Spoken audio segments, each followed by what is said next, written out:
सर्वं स्थूलतनुं गजेन्द्रवदनं लम्बोदरं सुन्दरं प्रस्यन्दनमदगन्धलुब्धमधुपव्यालोलगण्डस्थलं दन्ताघातिविदारितारिरुधिरैः सिन्दूरशोभाकरं वन्दे शैलसुतासुतं गणपतिसिद्धिप्रदं कामदं। मैं हूँ आचार्य रमाकांत मिश्र। अपने इस YouTube चैनल पर सभी दर्शकों का एक बार पुनः हार्दिक स्वागत करता हूँ।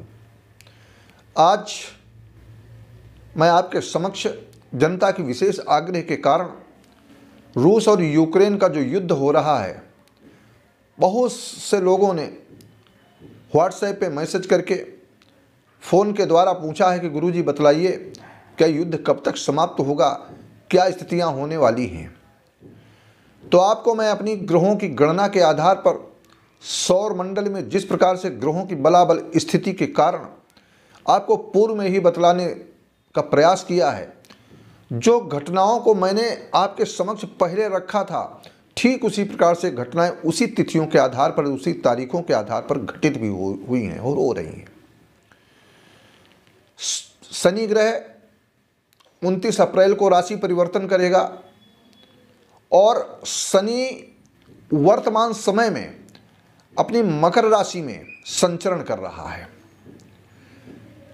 कुंभ राशि में बृहस्पति ग्रह, और इन ग्रहों के आधार पर मंगल ग्रह जब से अपनी उच्च राशि में प्रवेश किया, और मंगल ग्रह के प्रभाव से मैंने बतलाया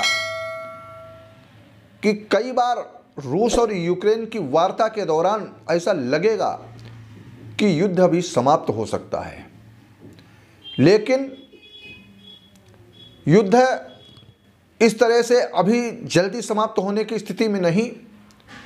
एक तरफ अमेरिका नाटो देशों के साथ में मिलकर के सर्वप्रथम यूक्रेन को अपने साथ में लेने के लिए नाटो देशों के साथ में उसको सदस्यता दिलाने का पूर्ण रूप से आश्वासन दिया, और रूस ने उसको जो ये विरासत नहीं आया है।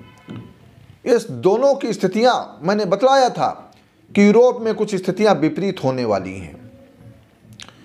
ग्रहों की बलाबल स्थिति क्या कहती है कि शनि वर्तमान वर्ष का राजा है, और वर्ष प्रतिपदा के दिन से 2 अप्रैल से भी शनि जो प्रारंभ हो रहा है वर्ष प्रतिपदा, जो हिंदू कैलेंडर की दृष्टि से, जब 1947 में भारत आज़ाद हुआ तो उस समय भारत की वृष लग्न है। भारत को तटस्थ रहने के लिए मैंने पहले आपसे कहा था, कई बार आपस में चाहे वो संयुक्त राष्ट्र की वोटिंग की स्थिति हो, भारत अपनी जगह पर तटस्थ रहा है, किसी की भी पक्ष में उसने वोट नहीं किया है। लेकिन यूक्रेन जब विनाशकाले विपरीत बुद्धि, एक तरफ यूक्रेन की हेकड़ी के साथ में वहाँ पर लड़ना चाह रहा है, दूसरी तरफ संपूर्ण विश्व से आग्रह करता है किसी न किसी प्रकार से समझौता कराओ, लेकिन समझौता की स्थितियाँ एक तरफ नहीं होंगी। मैंने आपके समक्ष एक अपनी गणना के आधार पर कहा है कि 12 अप्रैल को राहु ग्रह राशि परिवर्तन करेगा, वृष राशि से मेष राशि पर आएगा, तुला राशि पर केतु ग्रह संचरण करेगा।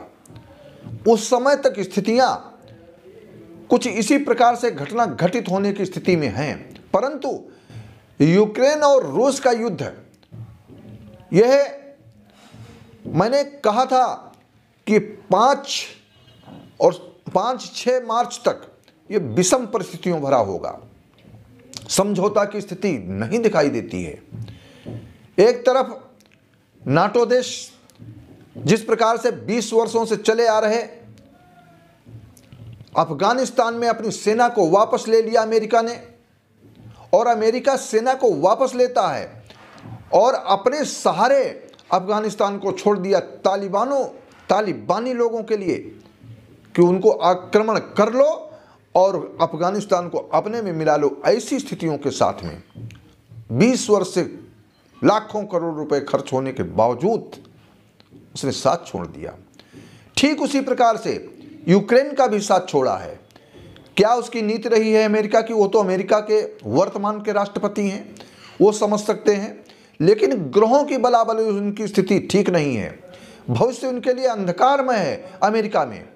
लेकिन अभी आने वाले समय में वो चुनाव जीत नहीं सकते अमेरिका में, परंतु ग्रहों की स्थितियों के आधार पर मैं कहना चाहता हूं कि अभी यह मंगल ग्रह जब तक अपनी उच्च राशि मकर राशि में है, तब तक किसी न किसी प्रकार से भयावह स्थिति पूरे विश्व के अंदर बनी रहेगी। एक देश समझौता कराने की सोचेगा, दूसरी तरफ दूसरा नहीं समझेगा।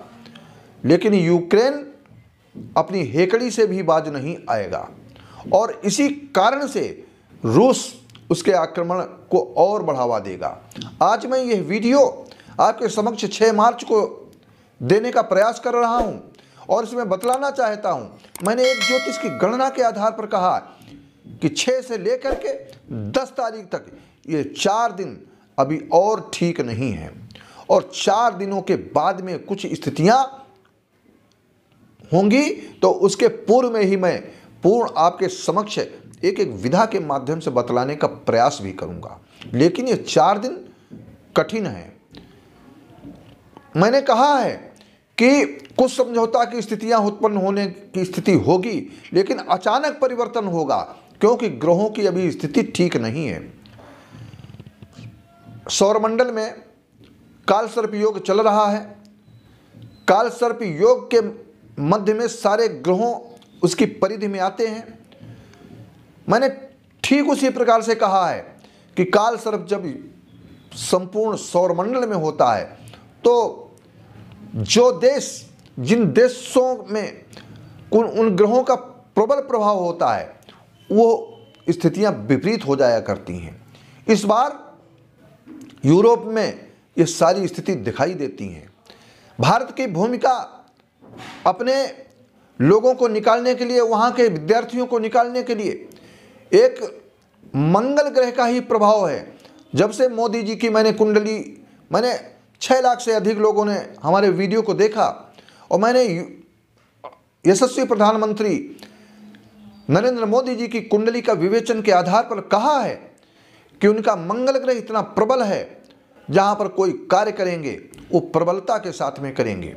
आज वो स्थितियां देखने को मिलती हैं कि 6-6 घंटे युद्ध को समाप्त करके रोकवाना और अपने लोगों को बाहर निकालना, ये सब क्या है? ये ग्रहों की बलाबल स्थिति है। लेकिन जब 2 देशों के साथ में युद्ध होता है तो कोई भी देश अपनी जीत के बिना रुकना नहीं चाहता।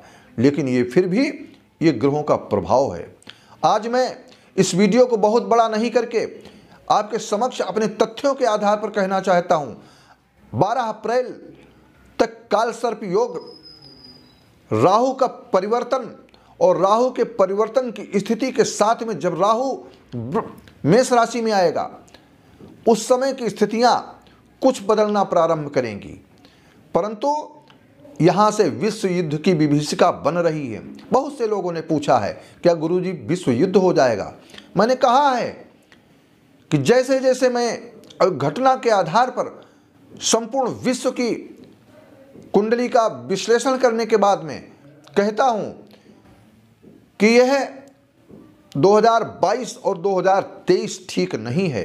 अनेक देश किसी न किसी प्रकार से उकसावे में आएंगे और यह रूस और यूक्रेन का युद्ध एक ऐसी स्थितियों को जन्म दे रहा है जो विश्व युद्ध की विभीषिका बन रही है। इसमें कुछ छोटे छोटे देश प्रभावी होंगे। चाइना भी अपनी एक ऐसी कूटनीति चलने वाला है। अभी कुछ ही दिनों के बाद में जब मेष राशि में राहु आएगा, उसके 3 महीने बाद देखेंगे चाइना की एक क्या कूटनीति होती है। वो भी अपने पड़ोसी देशों के साथ में कुछ करने का प्रभाव करेगा। परंतु ये गणना मेरी चल रही है और समय के पूर्व में ही मैं बतलाने का प्रयास करूंगा। आज 6 मार्च से लेकर के 10 मार्च तक बहुत सावधानी, और यहाँ मैं अपनी गणना के आधार पर कहना चाहता हूँ कि रूस और यूक्रेन की स्थितियाँ कुछ ठीक नहीं दिखाई देती हैं। लेकिन एक बार पुनः ये कहता हूँ, कुछ स्थितियाँ बदलने की जैसी दिखाई पड़ेंगी लेकिन वो बदलेंगी नहीं। अंततो गत्वा इसका ये परिणाम बहुत ही ठीक नहीं होने वाला है। प्रभु से प्रार्थना करता हूँ कि हे मृत्युंजयो रक्षत सर्वकालम, मृत्युंजयो रक्षत माम समन्तात। इस प्रकार से समस्त प्राणियों की रक्षा हो, समस्त प्रकार से लोगों के मन में एक ऐसा भाव उत्पन्न हो कि इस युद्ध जैसी विभीषिका से दूर रहें। संपूर्ण देश को समझना चाहिए। यह मैं अपनी गणना के आधार पर आपसे निवेदन करता हूं।